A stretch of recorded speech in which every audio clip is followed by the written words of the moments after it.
So the next thing we need to do is, after getting all this data in the data set, we want to check which attributes or which columns are influencing the values of the active power. So which variables are correlated to the active power.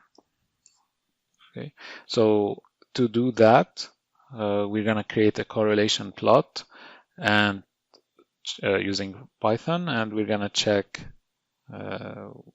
which attributes are very closely correlated to the active power.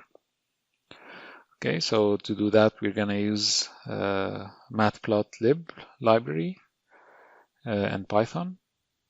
So I'm going to run that. The next thing we're doing is we're renaming these columns just to make them look more neat, and because when we plot the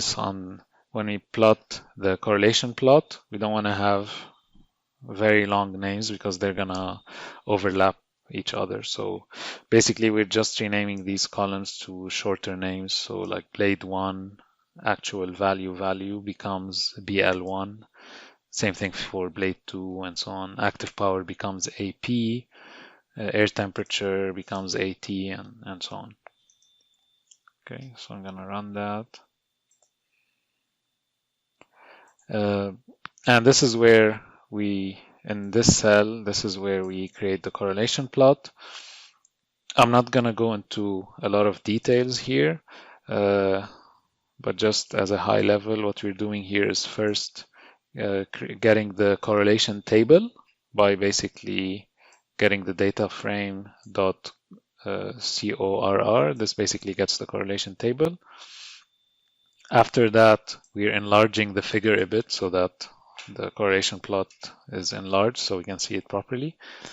Then we're changing the color palette to basically red, yellow, and green, so that green is highly correlated, yellow is almost correlated, and red is not correlated. So that's like from 0 to 1. We are then adding all the columns to the labels, or all the column names. And then we're making sure all the columns appear. So basically setting the ticks to show all the columns.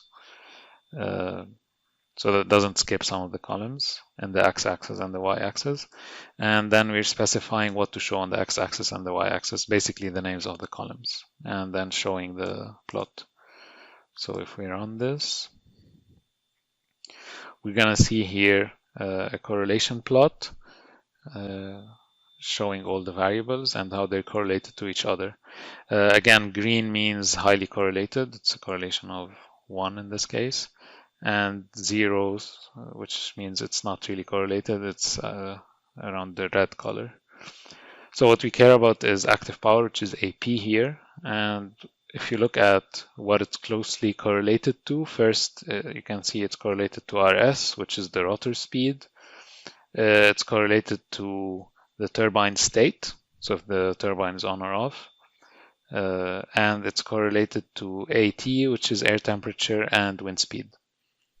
Okay, so if we look at this correlation plot purely mathematically, we can deduce that, again, it's correlated to rotor speed, turbine state, air temperature, and wind speed. However, this is why in such projects you need the input of the subject matter expert. And in this case, what they would tell you, if they're experts in the wind turbines, they would tell you that the rotor speed isn't really of relevance here because it's directly correlated to the wind speed. So when the wind speed is high, the rotor turns and so on. If the wind speed is low, the rotor doesn't turn that fast. So it's not really a factor in this case. It's totally relying on the wind speed. So we can drop that. In terms of the turbine state, again, that's also reliant on the wind speed. So if the wind speed is low, the rotor speed is low, so the turbine state is either not functioning or basically idle. So again, that's also dependent on the wind speed. So we can drop these two and we can deduce that the active power is basically relying on air temperature and wind speed, because the others are totally relying on wind speed basically, and on the state of the turbine if it's turned on or off. So what we're gonna do next is rename the columns again to what they were initially. And we're going to do some filtering on this data to try to clean the data. Okay, so first we're going to change the names of the columns to what they're used to. And then we're going to plot, so we're going to do a scatter plot showing active power versus wind speed in this case, because it's highly correlated to that. So you can see that it's closely correlated, so which is what we expect. When the wind speed increases, the active power increases with it.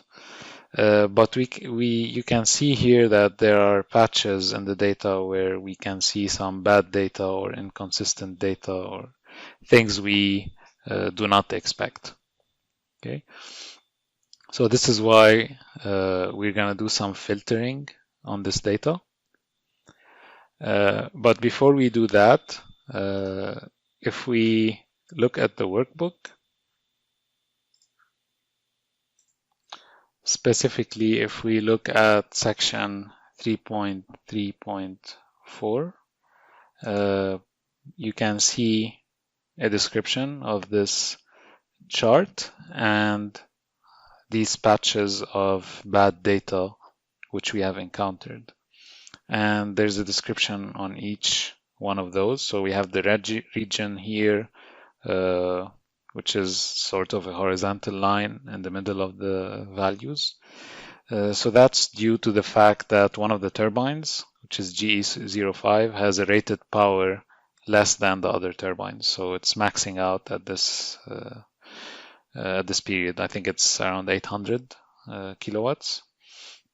So we need to remove that turbine from the data set because it doesn't represent a good data set compared to the other turbines. So that's one thing we need to filter out. The other thing we encounter is the blue region over here. And this is basically periods where we have high wind speed but very low active power.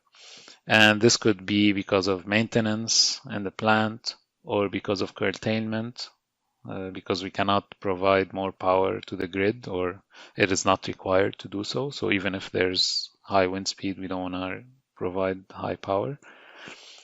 And the last section we need to look at is this yellow box here. So that data over here, which is pretty much unexplained periods of time where we have high wind speeds, but low power.